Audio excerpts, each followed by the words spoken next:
Everyone, welcome back. We have maybe 15 minutes before we bring the workshop to a close. So we'd like to give this opportunity now for people who are online to ask questions, that any questions they may have. If you have a question, if you could raise your hand, and we will ask people in turn to unmute themselves and ask their question. If you prefer, you can also write the question in the chat. Everyone. Okay.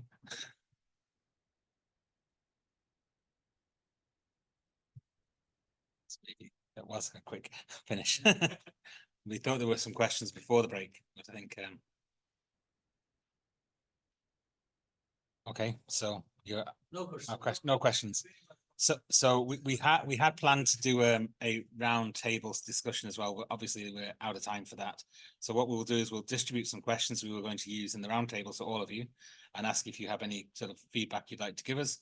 It doesn't have to be onerous. We'll do it as a Google form so you can enter whatever you want and fire it off. We thank you very much for the time you've spent and your attendance at the conference, either online or in person. We really appreciate all the feedback that we've had and the good discussion that we've had today. Abraham, do you want to say a last couple of words? Or, do you want to say? Yeah, thanks for anyway. It's a great thank you and pleasure to all of you here. And of course, it is highly important to get your feedback. How do you already got some of this? And we are progressing to that, including yourself. So in fact, we are working for all. So that is important. So get your feedback and how we can proceed it. And hope at some point when you will be ready, there will be a launching ceremony as well. That we'll do when we'll be ready. It is not possible to get any 1 or 2 years to complete picture of this, not possible. And for this, you need at least 2 dozens of people to work for a too short period, 2 years or 3 years. Otherwise, no, I think it can be certainly has all the potential to be a very, very useful tool. Maybe as suggested, maybe one suggestion, but maybe another suggestion because it relates to your first question actually. You're like farm neutral, farm climate neutral. And I think that does pose a little bit of a question or an issue because it's not going to be possible for every farm system to achieve neutrality at the scale of the farm. And I think maybe a useful addition, particularly given some of the directions that we see in the CAP program, is when farmers work together cooperatively in maybe an attachment or something like that. If that element of the tool could be developed, because actually I think the tool is already placed to be able to do that. It just needs several farmers or several farmers coming together and developing, if you like, an approach to neutrality in that collective way. I think that would be very useful. Additionally, development, it would actually help, I suspect, develop more engaged policy development in that area. Yeah. Yeah, that is the term, in fact, we need to find, and that will be the main basis of landscaping. So the landscape scale or something like that, if we want to, that we need to come up with first to identify. And based on that, then we have to go for a separate mapping for that one so that we can isolate that part, pinpoint that part, and come up with this. So that will be the main basis. So the concept and idea on that basis, we need some more time to come up with. So where we'll go. That is. Can I ask them that? Yeah, sure. Would you consider cooperative farming to be regionally, local within the region, or would you consider it to be across Ireland to be a cooperative? I think we could probably explore kind of several dimensions. One would be the absolute collective local farmers within contiguous, like in a basin or in a catchment area. But there is, there's a lot. There has been discussion about essentially trading between farmers. Yeah. Trading between farmers. And they don't have to be. Yeah, that's what I was wondering. They will have a contractual agreement. And it'd be very useful. I think a tool like this would actually draw out what that relationship is. Yeah. And bring them closer together. That is one aspect that you need to consider when you are going to for the co-ops or several farmings and forming a co-op. Always there will be some difference because once we are talking about the greenhouse gas emissions, carbon sequestrations, there will be huge differences from even one parcel to another, even a meter. So that's why some of the cases, in fact, if you want to go for precise, let's say for national emission factor, that is about it in term is not really true because there will be no national because it's very much specific. One soil is specific, one is the land use is specific. So sometimes we just compromise. That is the truth. The same approach for the co-op. Let's say we can have a thought of that. And based on this, at this moment, we have the county. We are considering a county, getting the map, and picking up the point where your farm or your land parcel. And if we with the co-op, IDP should go for a separate mapping, and then we can have the data, and accordingly we'll be able to do so, including not only that one, as I mentioned, the regional and national. But then you need to use this platform, and just a bit modifications will be required. But we need to develop our own first, then go for the next step. Well, I think certainly at current stage of development, you kind of be looking at directions of travel rather than really being assuring the users that this is absolutely correct. No, this is essentially if you change, this is the direction it's going to. You can't guarantee the numbers at the end of the day. They're going to be of this order of magnitude. Hopefully, it's not going to be plus or minus. You're not that and actually, if there are results that kind of so uncertain that we can't execute us, that's yeah, there will be an uncertainty, and if we can go at a small uncertainty, that will be much better, and that we can try over time, and it will be based on the really field results, and then a kind of the MRV concept.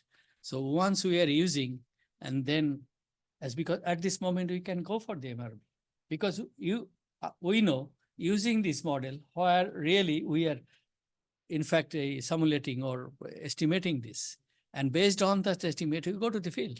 We know where it is. That is very specific and then we can validate whether this is really close to that. If not, so we can modify. So what are the errors and come up with the close to reality. We can say close to reality.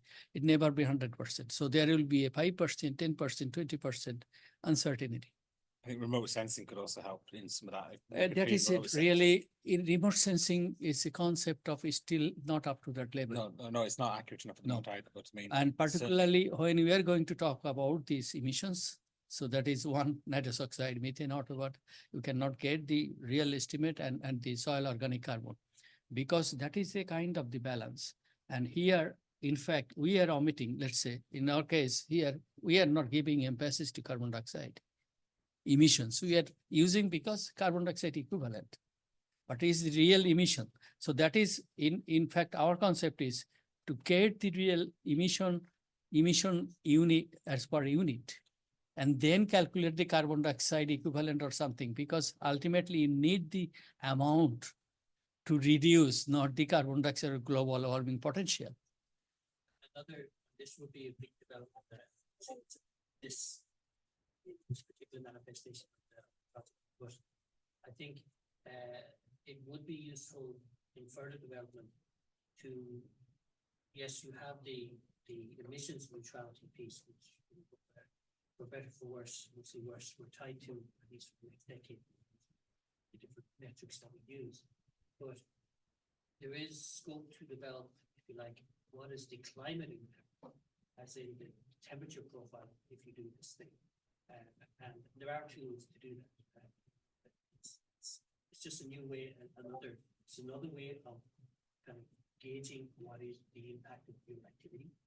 And look, the reality is if you expand the herd, you want to increase your impact. Reduce it, but there are other ways of reducing it, there are other ways of reducing it. But also, I think it's important as well within this too that climate isn't the only issue. The Climate Advisory Council, but it isn't the only issue. And it is with some actions, with biodiversity, but also for air quality. Those at certain stages, those will take precedent in the local environment. Sure. If the water is foul, that's it. You're not going to you're not going to have social license to continue to kill the river. So there is limits, even if you are the most efficient producers in greenhouse gases, you still have your local geophysical limits to what you can achieve. Sure. I think those elements can be coupled again. It's not this stage. Yeah, next stage that is there will be. So at this moment, so there is option with our climate. This is the data we are using. Even we can go for the projection or backward. So, but what will be the impact that we need to within our own? We need to include the driving variables and the options so that we can adopt in future because of certain changes. Either is because of the drought or whatever, or the heavy rainfall or something like so. Accordingly, we need to choose the land use options as well as the other, what will be the impact based on the soil itself, whether and then the other parameters, how they are affecting the inputs we are using and the growth of this one. So these are in fact, we need to take into account slowly. So we cannot do it right this We moment. have a question from online, so we're Yeah, gonna please. take this opportunity. So Mohammed, would you like to unmute yourself and ask your question? Mohammed, can you hear us? Like Hello. to, hi. Hi, hello. At first, I would like to thank for this. Very difficult to hear. My question is, Sorry, I'm trying to see if we can get the sound to go up. Nope. hello, Do you want, can you also, am I audible enough? but do you want to Hello, am I put audible your enough? speaker on maybe? Just The see. speaker is, Unplug your sound. Do you want to try again, Ahmed? Mohammed, sorry. Hello? Am I audible? Can you hear? Okay, do you want to try? See if we can get the question. Can you hear me? properly? Yeah. Yes, you are audible. Okay. My question is, what do you think about the agroforestry module within the model and the role of trees within a farm as an integrated part of agriculture to offset greenhouse gas emissions? yeah, that is in fact, oh, that Do is, you want to just hit the can sound? you turn off the speaker? So within the agroforestry is another, in fact, is the land use management. It is really within the agriculture. Only we are including the trees within the farm level or whatever they are, the even land level. So there are some options that we are going to include in the name of the agroforestry. This concept is valid.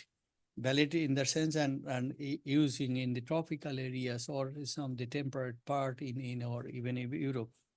So that's why here, in fact, our modeling approach, the term in some of the cases may not right, but we need to use a sequence of the terms so that people can include. But at this moment, this is agroforestry. Forestry, but it includes if it's silverable, then we are going to grow wheat and within the field, some trees, which are applicable either in the aisles or even in between. There are so many planning options to do rather than terming as a forestry. No. So that's why we are using this term. But either independently can be used either as a crop or the silver arable system or silver parcel system. And within the field, also we can use the hedgerows. So these are the offsetting options because you are what do you call, taking the atmospheric carbon dioxide as a biomass carbon and ultimately keeping in the field for a long term, or even when taking out, logging out, and ultimately, if you are not burning and making use of another part, building a house or something, still keep going. So that is another part of that. Thank you. So, Thank you. Mishkat, sorry, Mohammed, do you want to come back? No, thank you. So Mishkat, I think you have a question as well. Would you like to ask a question? Yeah, so thank you for giving me the opportunity. So I wanted to ask that whether you've thought about the discrepancy of the growth rate between Ireland and other European zones, and how would you accommodate the differences between the regions in the model? That is good. Very in fact, at this moment, we are concentrating within the Europe that we can manage the things. If we go for the tropical and other, ultimately, we need to have our linked module to do that, because of the one is the land use types, another is the management options, and another is the overall the climate temperature. So if there is, we want to go for that, can be done, but we need to take into consider the driving variables, particularly let's say the climate, temperature, rainfall, and some other aspects, then the soil type and how it will impact on this growth, and the amount of fertilization and so on. So there are some sunlight hours and something, so many. So the growth, there will be impact. So the huge difference between the temperate, like in Ireland and the some other part, we have less sunshine. So accordingly, the growth for the some other crops will be very different. So at this moment, we are not thinking it is huge amount of work. And if we go for the temperate, ultimately we need to expand the things. What will be the separate algorithm, linked algorithm. So we are going to use one arable crops, then what are the species and what are the impacts will be. Ultimately, we need to develop some relevant, we can relate that. So when it is, they can select. At this moment is Ireland, so we are selecting the county. So if we go for, okay, tropical, temperate, so regional difference, we can make it. If when we will think about even the EU level, then ultimately it is the region or even the country basis. So ultimately we'll select accordingly and develop the algorithms and module, expand this. Okay. Okay, understood. So is it okay? Sorry, Yeah, Mishkat. yeah, thank you. Mubashir, can I ask you to ask a question? Yes, sir, I have a question. Fire away. Sir, I want to say that how integration of GIS can enhance the accuracy as well as effectiveness of HOLOS can be increased, or you can enhance using GIS and remote sensing technologies. They already mentioned that still at some point we'll try to use of the remote sensing approach, so that it can be integrated with. So that will be the later. At this stage, we are using GIS approach because we want to pinpoint the land area or the farm or the region or county or whatever the case.